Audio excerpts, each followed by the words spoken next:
Hello বন্ধুরা, নমস্কার। কেমন আছেন? আশা করি সবাই ভালো আছেন, সুস্থ আছেন এবং নিজ কর্মক্ষেত্রে কর্ম করে যাচ্ছেন। তো ১ম এই আপনাদের কাছে ক্ষমা চেয়ে নিচ্ছি। কেননা আমি বিগত বেশ কয়েক মাস হলো আপনাদের সামনে কোনো ভিডিও নিয়ে উপস্থিত হতে পারিনি এবং তার কারণটা অবশ্যই যেমন কিছুটা ব্যক্তিগত, ঠিক তেমনি যে বিগত যে আগস্ট মাস থেকে বাংলাদেশের যে পরিস্থিতি হয়েছে কিংবা পশ্চিমবঙ্গের যে পরিস্থিতি হয়েছে সেটাও অনেকটা বড় একটা কারণ। মানসিকভাবে অনেকটা বিধ্বস্ত ছিলাম।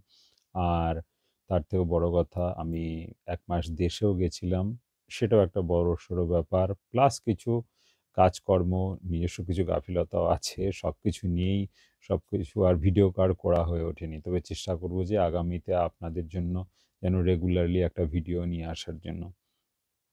আজকে যে বিষয় নিয়ে আপনাদের সামনে উপস্থিত হয়েছি, আশা করি যে ক্যাপশনটা যেটা আছে সেটা থেকে অবশ্যই বুঝতে পারছেন যে নতুন করে যে রেগুলারিজেশন জেনারেল বা জেনারেল ডিক্লারেশন সেটা কিন্তু স্পেনে হচ্ছে না।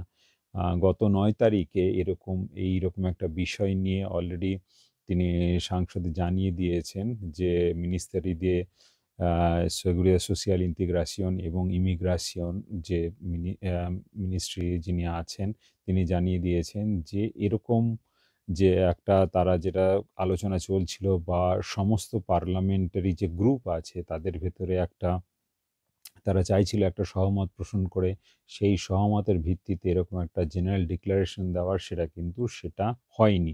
তারা চেয়েছিল সেটাকে আগে নিয়ে যেতে একটা সময় দেওয়া হয়েছিল কিন্তু সময় যেহেতু শেষ হয়ে গেছে সেইজন্য আর সহমত পোষণ করেননি কেউই।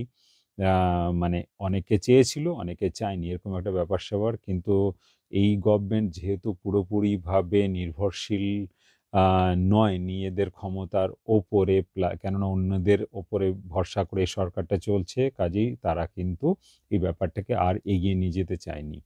তো সেক্ষেত্রে এই যে রেগুলারাইজেশন জেনারেল যেটা বলে কিংবা জেনারেল ডিক্লারেশন সেটা কিন্তু তারা বন্ধ করে দিয়েছে এবং সেটা নিয়ে আর কোনো এই মুহূর্তে সেটার আর কোনো যে আগে নিয়ে যাওয়ার যে একটা প্রচেষ্টা সেটা কিন্তু এই মুহূর্তে সলিল সমাধি ঘটে গেছে। এটা হচ্ছে একটা দিক। আরেকটা দিকের কথা যদি বলেন, তাহলে যে তারা যে এই যে কিভাবে যে রেগুলারাইজেশন জেনারেল বা জেনারেল ডিক্লারেশনটা তারা করবে, সেটা নিয়ে যে একটা রূপরেখা নিয়ে একটা আলোচনা যেটা হচ্ছিল, যে শর্তগুলো যেটা চাপিয়েছিল, সেই শর্তগুলো কিন্তু আমার মতে আপনারা যদি বলেন সেটা সম্পূর্ণ আমার ব্যক্তিগত মত। তো সেক্ষেত্রে সেটা কিন্তু বেশ খানিকটা কঠিন হয়ে যায়। কেননা যখন রেগুলারাইজেশন জেনারেলের জন্য যে জিনিসটা করা দরকার সেটা হচ্ছে ২০০৫ সালে যখন হয়েছিল তখন তার যে শর্ত ছিল সেটা কিন্তু অনেক শিথিল ছিল এবং কিন্তু এক্ষেত্রে দেখা যাচ্ছে যে শর্তগুলো তারা যে নিয়ে আলোচনা করছিল সেটা কিন্তু অনেকটাই কঠিন। সেক্ষেত্রে ২০২৫ এ তারা যদি জেনারেল ডিক্লারেশন দিত তাহলে ৪ বছর আগে থাকতে বা ২০২১ এর নভেম্বর পর্যন্ত যারা এন্ট্রি নিয়েছে তাদেরকে নিয়ে এই কথাটা হচ্ছিল।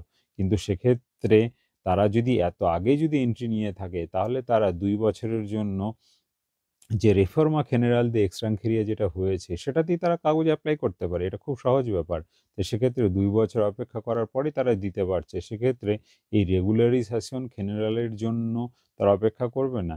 ফলে সেক্ষেত্রে উপরন্তু তাদের যে শর্তাবলী, বাকি শর্তাবলী প্রায় একই রকম টাইপেরই ছিল। সেক্ষেত্রে এমন করে করে তারা কিন্তু কিছু করেনি। এক্ষেত্রেও আবার কাজের একটা কন্ট্রাক্ট দরকার হতো। আর আপনার ২ বছর পরে যে কাজের জন্য যে রেসিডেন্স কার্ডের জন্য যে এপ্লাই যেটা করেন সেটাতেও কিন্তু কাজের একটা কন্ট্রাক্ট কিন্তু অবশ্যই দরকার। যেকোনো ক্ষেত্রেই আপনারা যদি কাগজের জন্য এপ্লাই করতে চান। তো সেক্ষেত্রে এটা কিন্তু পার্থক্য কিন্তু খুবই কম। তে সেই জন্যেই আমার ক্ষেত্রে আমার ব্যক্তিগত যদি অভিমত যদি বলেন তাহলে যে রেফর্মা এক্সট্রাঞ্জেরিয়া যেটা হয়েছে অলরেডি পাস হয়ে গেছে সেটা কিন্তু অনেক বেশি মানে ফ্লেক্সিবল, যেটাতে ২ বছর পরেই কেউ কাগজের জন্য এপ্লাই করতে পারেন। যাই হোক বন্ধুরা, এটা হচ্ছে একটা দিক এবং এই দিকটার ওপর নিয়েই যে ফোকাসিং সেটা এখন কিন্তু আছে। তো এই বিষয় নিয়ে আপনাদের মতামত তো অবশ্যই থাকবে এবং তার জন্য আপনাদের কমেন্টের অপেক্ষা অবশ্যই আমি করব।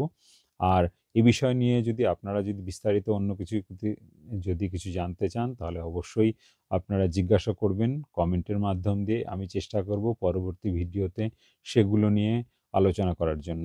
যাই হোক বন্ধুরা, আর বর্তমানে আমি যেহেতু আয়ারল্যান্ডে থাকি, সেক্ষেত্রে অনেকেই আমাকে আয়ারল্যান্ড প্রসঙ্গে অনেক ব্যাপারে ভিডিও আনতে বলেন। আমিও চেষ্টা করব যে আয়ারল্যান্ডের যে বিষয় নিয়ে সেটা নিয়ে ভিডিও আমি নিয়ে আসব পরবর্তী ক্ষেত্রে। আপনারা অবশ্যই আমার চ্যানেলটিকে সাবস্ক্রাইব করে রাখবেন।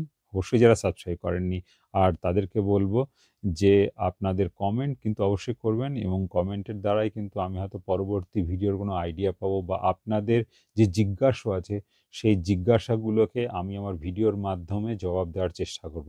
যাক বন্ধুরা, ভালো থাকবেন, সুস্থ থাকবেন। নমস্কার।